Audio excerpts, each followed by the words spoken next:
Si l'on devait illustrer la nullité du gouvernement, il ne suffirait que d'un exemple. Après près d'un mois de port du masque obligatoire dans toutes les grandes villes de France, les contaminations explosent, du moins si l'on en croit les chiffres présentés par Santé publique France. À ce qui a tous les airs d'un paradoxe, suivent plusieurs hypothèses. La première, qui n'est pas une surprise puisque toutes les autorités de santé le répètent depuis des mois, le masque à l'extérieur ne sert à rien. À rien, d'un point de vue sanitaire en tout cas, car bien sûr, le masque engendre une limitation des déplacements des personnes, las de devoir étouffer dans la rue. Une bonne opération pour limiter les rassemblements donc, mais une aberration sur le plan de la santé publique. Pour l'illustrer de manière encore plus criante, il aura fallu attendre ce lundi pour que les motards puissent à nouveau circuler sans masque sous leur casque à Paris. Jusque-là, c'était obligatoire. Ces mesures surréalistes auront donc bien eu le mérite de tester la docilité des Français. Un test, il faut bien l'avouer, plutôt réussi. Néanmoins, ces injonctions ont également un effet retard aux antipodes de celui escompté. En effet, l'absurdité de ces obligations a également engendré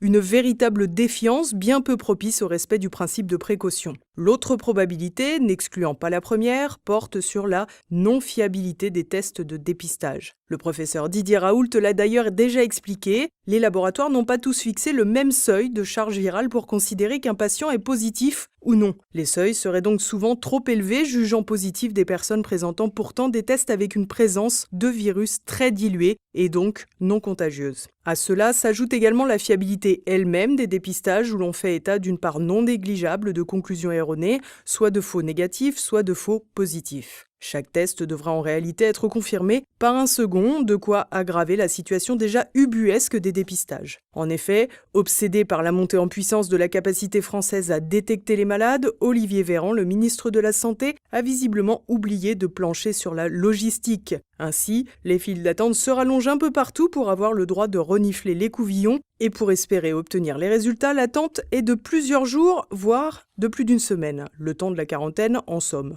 Le gouvernement essaie donc de rationaliser les dépistages en priorisant les accès, mais également en multipliant les centres Covid. Ainsi, en Île-de-France, une vingtaine devrait voir le jour d'ici 2 semaines, mais rien n'indique que les délais pour les résultats seront raccourcis. Aux décisions incompréhensibles s'ajoute évidemment celle ayant trait à l'éducation, la question de la contagion des enfants n'ayant eu de cesse d'évoluer depuis 8 mois. Tantôt vecteur de contamination comme pour la grippe, tantôt peu touché par le Covid-19, puis atteint par la maladie de Kawasaki presque disparue depuis, bien malin sera celui capable de faire le tri. Quoi qu'il en soit, après une rentrée placée sous le signe des masques, près d'une centaine d'établissements scolaires et plus de 2000 classes ont déjà fermé leurs portes après des cas de Covid.